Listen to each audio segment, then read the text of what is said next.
Bienvenue à ITV et bienvenue à Question Directe qui reçoit aujourd'hui Basdem.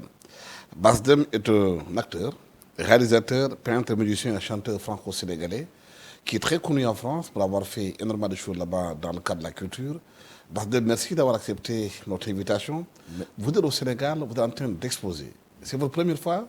C'est ma toute première fois au Sénégal. Disons, je suis déjà fait une radio il y a quelques temps, mais c'est la première fois à la télévision pour parler de ce que je fais sur cette terre. Vous êtes au Sénégal dans quel cadre? Au Sénégal, je suis dans le cadre de la Biennale, parce que c'est la première fois aussi pour ça. Moi, au départ, mon métier, c'est être acteur, quoi. Comédien, c'est ce que j'ai appris en France, parce que fille Django Mofedara, j'ai tout appris là-bas. Et puis là, c'est un ami qui s'appelle, il faut que je le cite, Alpha Yaya Diallo, qui est sculpteur lui-même, Momo Defari Galinek, les pirogues qui se trouvent à l'aéroport. C'est lui qui, il y a 4 ans, j'ai rencontré, on s'est parlé, il a vu ce qui me traversait, il a dit, tu vas venir ici montrer ton travail. C'est comme ça. Je suis déjà venu pour le OUF, qui a été organisé en 2024 au mois de mai. Et là, c'est le OUF 2, puisqu'on continue avec la Biennale, et il m'a invité. Du coup, j'ai des tableaux à l'aéroport, j'ai des tableaux chez Spacia du Cône, des tableaux au relais et des tableaux au pied tanké. Donc, c'est une première. Je suis comme un bébé là, ici, quoi. Vous êtes un artiste accompli, vous avez fait énormément de choses en Oui, France. artiste, oui. Plus de 195 films. Au moins, ou oui. 200 au moins en France. Disons, Connus oui. en France. Et pas très connu au Sénégal. Pourquoi? Ben, ça, je n'arrive pas à me l'expliquer.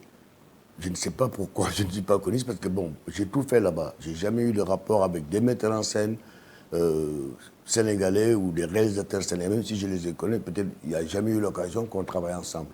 Et puis chaque fois que je venais ici, quand même, avec mes projets, chaque fois, c'était pas facile, quoi, de bureau en bureau, on te fait balader. Là, avec Alpha, pour moi, je suis au moins, voilà, pour montrer juste mon travail. Et puis le mot artiste, j'en ai un peu peur, parce que qu'est-ce qu'on fait ici sur Terre?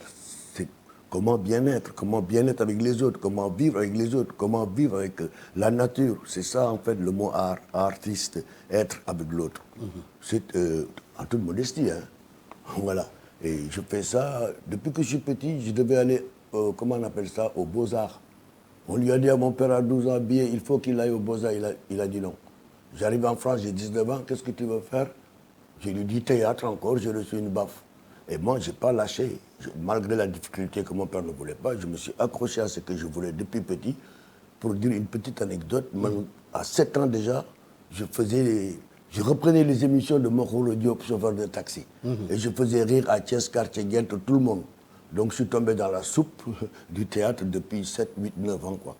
Et vous allez en France, vous avez commencé à faire du théâtre en France. J'ai commencé par bosser. Comment ça s'est passé en France? J'ai commencé d'abord par bosser à la SNCF. Après, au bout de 2 ans, j'ai démissionné. Le gars m'a dit non, vous ne démissionnez pas, je vous licencie. Comme ça, vous touchez vos droits. Je ne le savais pas. Et je suis monté à Paris, je suis allé m'inscrire directement au cours Simon. La dame, elle était, si vous voulez faire du théâtre, j'ai dit oui, madame, je veux faire du théâtre. Et c'est parti de fil en aiguille.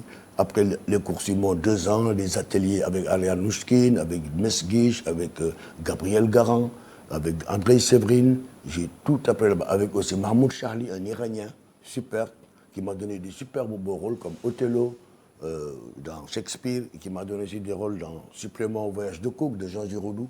Et voilà, c'est comme ça. Et puis le cinéma, je suis tombé dessus aussi, de fil en aiguille, des rencontres. C'est que des rencontres aussi, et je n'ai jamais lâché. Et la peinture, bon, comment ça se passe là-bas, c'est difficile. Parce que souvent, moi, je suis champion des rôles à clichés. J'ai beaucoup fait des rôles de clichés. Et bien, moi, je ne venais pas comme le noir qui vient jouer le rôle, je viens comme un acteur. C'est ça qui me nourrissait. Donc c'est grâce à ces rôles plus ou moins clichés ou pas clichés qui ont fait ce que je suis, quoi. Et j'ai jamais lâché. Comme c'était assez difficile, moi je suis un garçon curieux depuis petit, bah, c'est comme ça que la peinture m'est tombée dessus. On m'avait offert des pastels il y a quoi, 26 ans bientôt, des pastels. Avec le cahier, j'ai tout rempli. Tout le monde me disait c'est beau, c'est beau. J'ai fait une expo dans un café, tout est parti. J'ai remercié mes parents, ma maman, j'ai dit merci, je ne vais jamais mourir de faim ici. Et c'est comme ça, doucement, doucement, je suis arrivé à rentrer dans la peinture. Et là, ce que j'amène ici pour la peinture à la Biennale, ça s'appelle les Afriques. Et bon, je suis parti il y a longtemps, 51 ans bientôt. Oui. Donc l'Afrique m'est toujours restée là. Même si j'ai épousé une Française, j'ai eu des enfants métis, mais l'Afrique est toujours restée là, dans mon ventre et dans mes préoccupations. Et vous la voyez comment, cette Afrique aujourd'hui? Vous la voyez comment, avec vos peintures, l'Afrique? Ah, comment je vois l'Afrique? Bah, je crois qu'on est mal barré. Hein. Il faut qu'on se réveille et qu'on revienne sur l'humanité. Mais pourquoi on sur est mal l'humain. barré? Bah, mal barré dans le sens que j'ai l'impression, ici, quand je viens, on n'a pas envie de rencontrer l'autre. Et tout se passe avec l'autre, l'humain. Que Dieu nous a mis là, mais qu'est-ce qu'on fait là? C'est pas juste pour aller au paradis. Il faut qu'on travaille, il faut qu'on s'aime et qu'on s'ouvre et qu'on... Nous joko idiote quoi, l'oreille idiote, qu'on puisse être ensemble. Mais on a tout, par contre. L'Afrique a tout depuis la nuit des temps. Te dire ça, il y a encore beaucoup de richesses, mais c'est l'organisation du pays, des pays, d'Afrique bien sûr, et quelle direction on suit. Il y a trop d'intérêts personnels, j'ai l'impression. Bon, je ne parle pas de ce qui se passe, les relations internationales, je suis pas... Vous connaissez peut-être mieux que moi. On a vu vos tableaux, les différents tableaux que vous avez faits sur l'Afrique. Chaque C'est tableau ça dit quelque chose. C'est ça que je voulais expliquer. Et ces tableaux-là, je les ai achetés en 2016, comme on fout. J'avais un peu d'argent, je suis parti acheter 10 tableaux. J'ai dit, tiens, je vais faire quelque chose sur l'Afrique. En 2016. Et quand on a quitté Paris, on a déménagé dans le sud, vers Marseille. Là, j'ai pu me construire un atelier en bois où je pouvais m'amuser, faire ce que je voulais. Et c'est comme ça que j'ai fait les Afriques. Il y en a 10. Il y a déjà le plus grand qui est installé hier à l'aéroport. C'est l'Afrique à l'envers, retourné. Pourquoi l'Afrique retournée? Bah, pour essayer d'exciter l'imaginaire des enfants surtout, pas des adultes. L'imaginaire des enfants. Parce que les enfants, il y en a qui sont venus le voir quand c'était au relais route de Ouakam, ils étaient excités. Le professeur, il a dit, mais il faut qu'il y ait une table de école. Il dit que non. Il faut que les enfants viennent voir ça.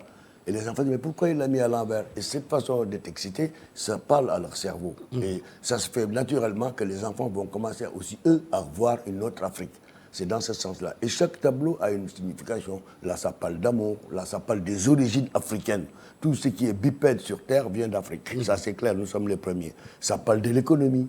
Ça parle, voilà, chaque tableau a son truc. Ça parle aussi de, comment on appelle ça, des religions, la mathématique, comment on est dans les calculs, l'argent, on laisse tout ici. Moi, des fois, je ne suis pas, comment on dit, économiste, mais chaque fois, je me dis, mais pourquoi on ne fait pas de monopoly? Le monopoly, c'est-à-dire Khalesbi, Daïdaou, comme la mort circule, la vie circule, tout le monde marche, les oiseaux, la lune bouge, tout bouge, bon, sauf l'argent. Je me dis, il y a un problème qu'on n'a pas compris. On devrait démystifier le fric et aller vers l'humain. Surtout sortir les miskines du trou qu'ils sont. Moi, c'est ça que je dis. Mais peut-être on est très riche et on n'a pas fini, mais on a de gros problèmes d'organisation. L'intérêt des personnels de certains font que, voilà, et l'indiscipline aussi. C'est à travers là que vous voulez donner un message par rapport à cette situation. Moi, je m'adresse aux enfants. Ça, c'est trop pour moi. Moi, je m'adresse surtout aux enfants. Voilà, qu'ils puissent voir leur Afrique autrement. Parce qu'ils n'y leur donner une vision, une autre vision, et leur donner aussi des forces. Comme quoi, ne pas être des victimes, nous sommes les premiers.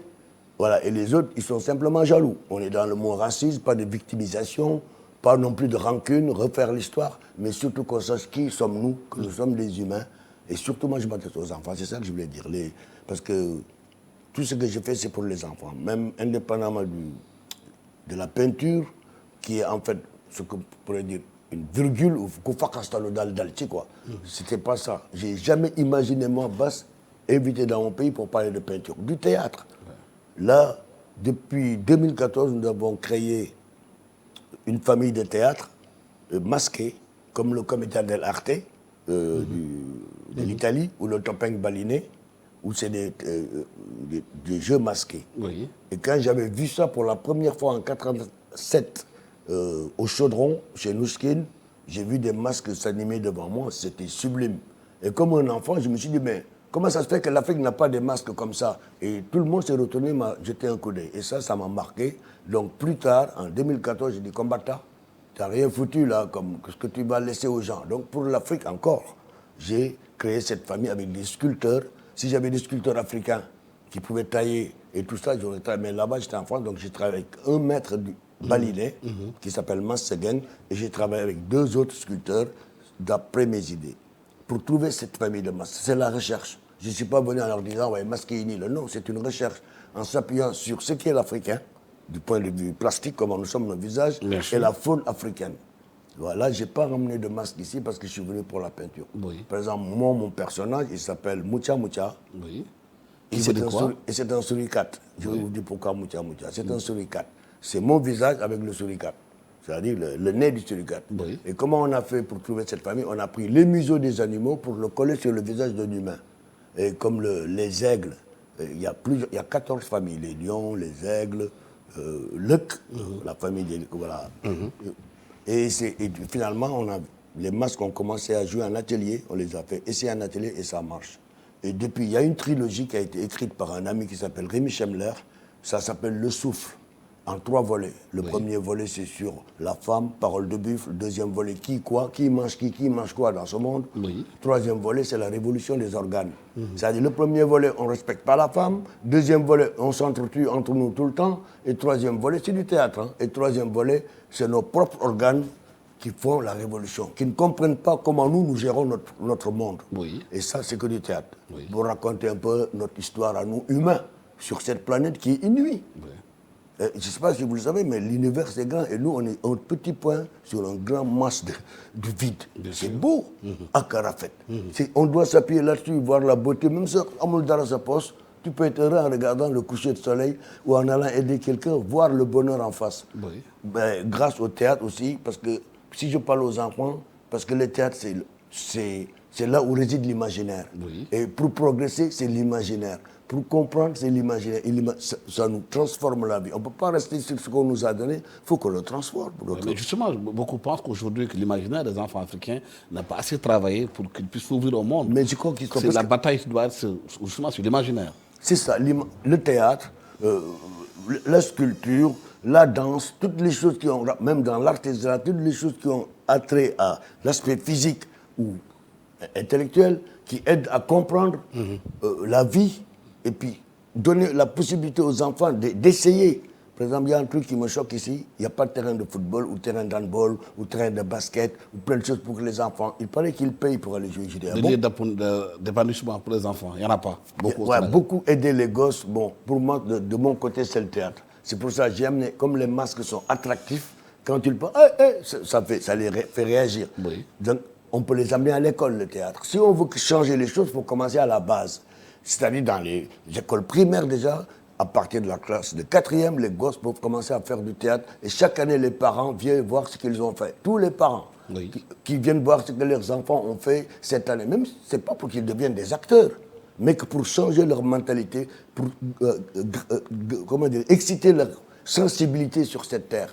Parce que moi, le théâtre m'a beaucoup appris. C'est vrai, j'ai un père, une mère, mais j'ai perdu ma mère il y a longtemps. Mais si on a un théâtre, mais tout de suite, tu vas apprendre. C'est comme avec la psychanalyse, le monde des fous, on apprend. Et au théâtre, on peut tout dire. Quels sont les liens, les rapports, les émotions, les sentiments qu'on a partagés. Même si tu peux avoir l'émotion que tu sais ce que c'est qu'avoir une mère. Et vous pensez que le théâtre, on doit l'amener à l'école dès le bas âge pour que les enfants puissent beaucoup plus éveiller, s'ouvrir au monde? C'est mieux que le football. Le football, peut-être, il y a beaucoup de fric, il y a des passes, mais le théâtre, ça nous ramène à la vie, à l'humain. Et puis, on peut rire, hein, les tragédies, on ne peut pas avoir pire tragédie que ce que nous vivons sur la planète. Donc, démystifier ces histoires, et comment rendre la vie plus belle, et surtout avec les enfants. Si on le fait à partir de la classe de 4e, et jusqu'en terminale, les gens, même en université, même organiser des festivals dans les écoles, que chaque école, pas les écoles, mais les universités du Sénégal, pour parler du Sénégal, puissent faire une rencontre théâtrale. Peut-être après l'ouvrir, parce que théâtral, ça ouvre à la vie. Ça te permet d'être sensible. Quand tu es sensible, tu t'éloignes de la méchanceté. Parce que tu es sensible à l'autre, tu es sensible, même Mélentin, je suis sensible à beaucoup de choses qui te permettent de comprendre l'autre. Personne n'a dit, ah, je vais naître. Non. Les parents non plus, personne. Oh, on est là. Quelle chance qu'on a d'exister. Donc moi, tout mon combat, c'est le théâtre. Et puis, pourquoi j'aurais pu rester en Europe comme les autres travaillent? On m'appelle Ahmad Tijan poche troué, c'est-à-dire ça me casse des dents. Tout ce que je fais, je le mets dans ma création et je partage beaucoup, beaucoup, parce que moi, je fais d'ara quoi. Et puis, c'est pas partager pour recevoir, c'est partager pour être ensemble. Mais justement, après tant d'années en Europe, vous êtes revenu au Sénégal de temps en temps. Quel regard jetez-vous sur le Sénégal? J'ai encore beaucoup à comprendre. Parce que quand j'étais ici petit, c'était pas ça. Le respect des grands, Les gens étaient beaucoup plus posés. Dans les années 50-60, c'était pas du tout ça. Ici, les gens sont très pressés. Automobile, que Nitki. Je ne comprends pas. Il y a un truc qui m'est arrivé ici. Je traversais sur des passages cloutés il y a à peu près en 2015 ou par là. Je traverse le passage clouté. Il y en a qui m'ont laissé passer. Et finalement, je regarde par là, il y a une dame qui arrive.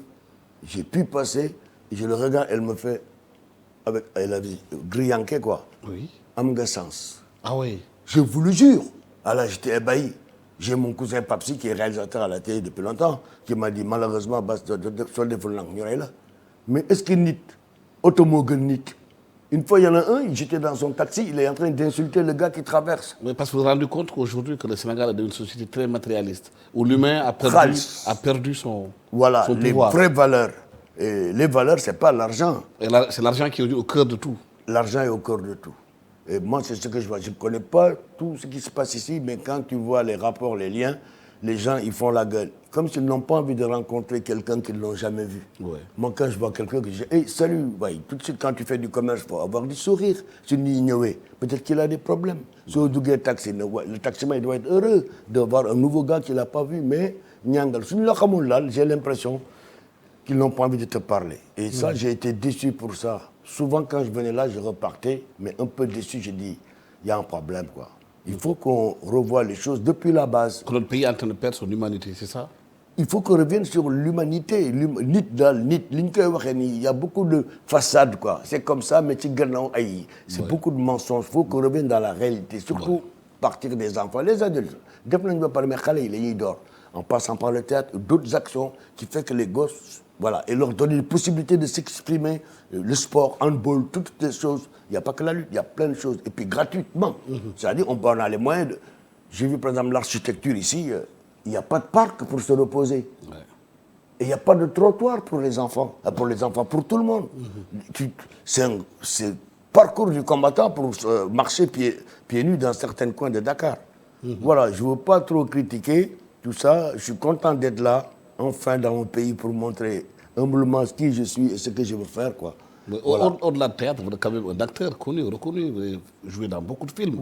On sait que le cinéma est important dans un pays, dans l'imaginaire du pays. Le cinéma aussi, c'est des valeurs aussi économiques. Ouais. Est-ce qu'au Sénégal, aujourd'hui, vous sentez qu'il y a un bouillonnement sur ce plan-là? Sur le plan cinématographique, oui, puis certainement, il y a Alain Gomis qui a créé une école ici. Alain Gomis, vous voyez qui c'est?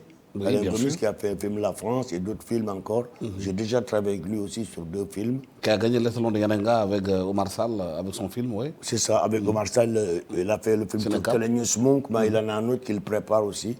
Donc les choses bougent. Mais nous, quand on était petits, des salles de cinéma, il y avait à Tire-Larigot. Ben, il y en a plus, hein. Mais les femmes qui ne sont pas, ni parlent pas, ni français, ni arabe, allaient voir des films. On a les films de Moukalsoum, les films indiens, on nous a bombardé, les films chinois. Mais jusqu'à présent, on n'a pas des films d'Afrique, comme les films de Yellen, des films de Sembène Ousmane dans les salles pour nous, nos cosmogonies. Les telenovelas, ce n'est pas notre réalité. Il faut qu'on fasse des films qui s'approchent de notre réalité.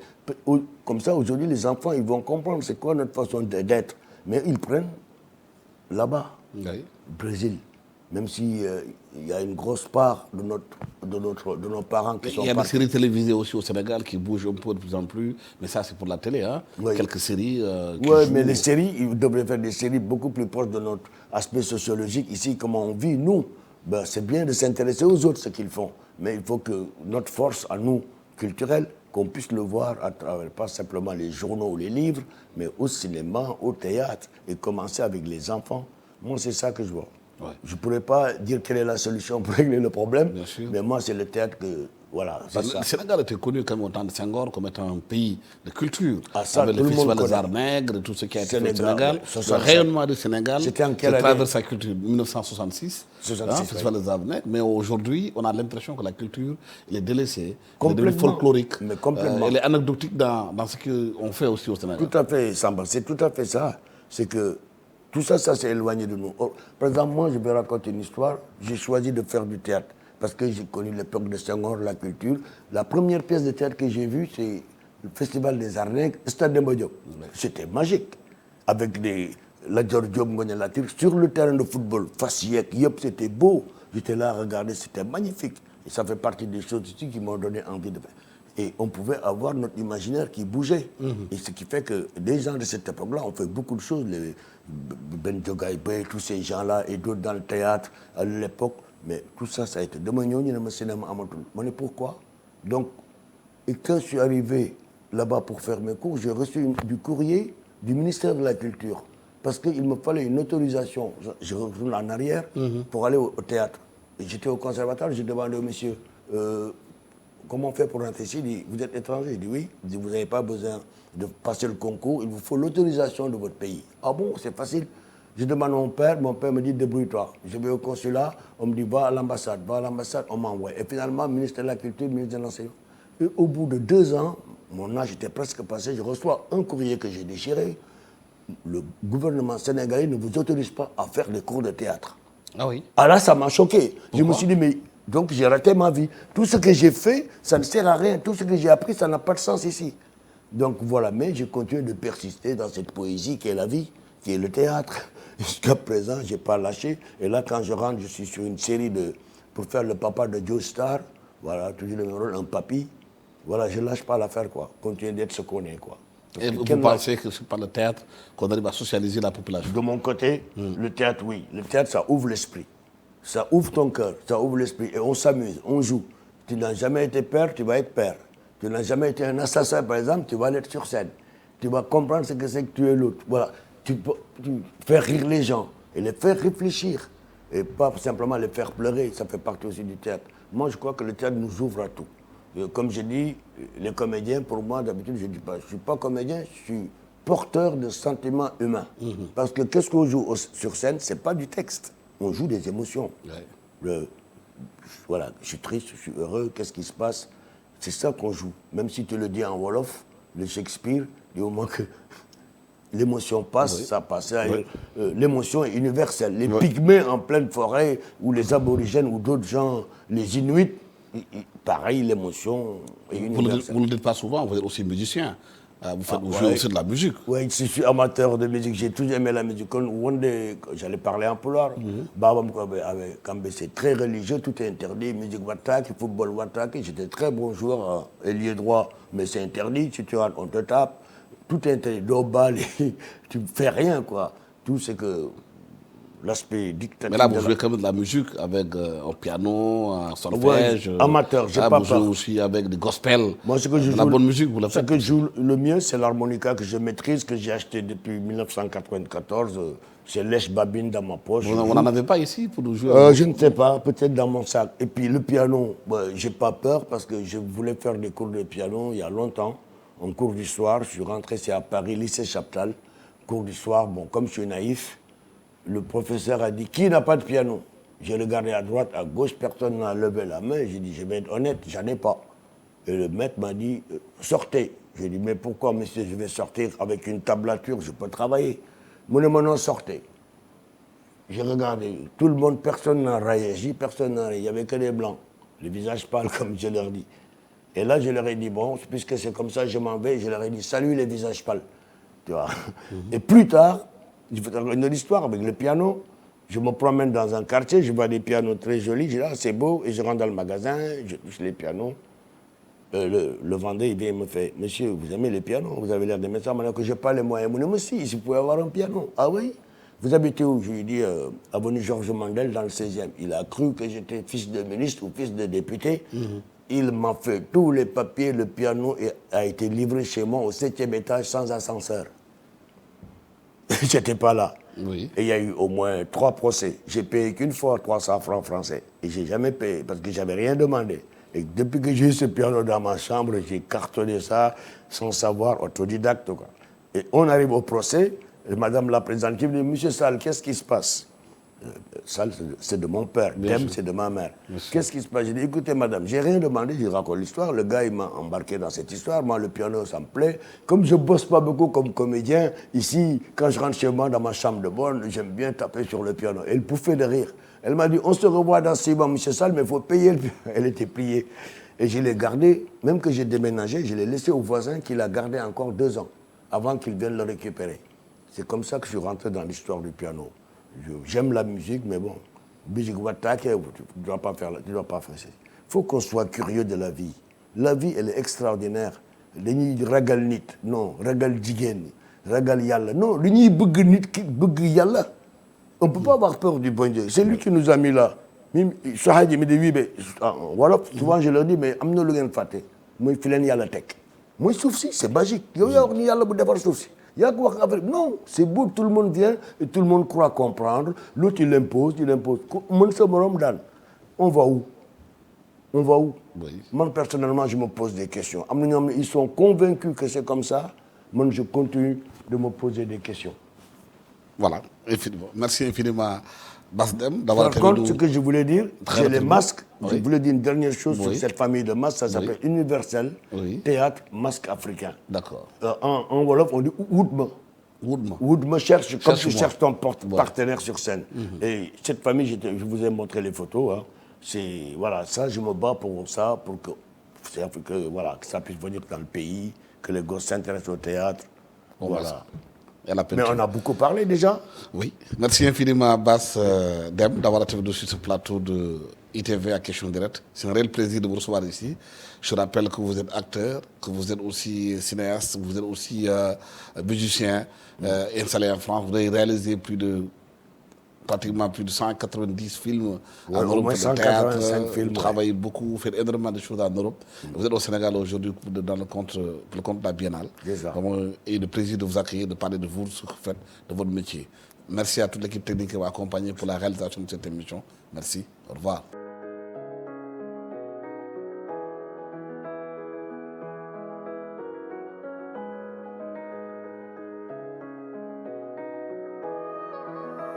Thank you.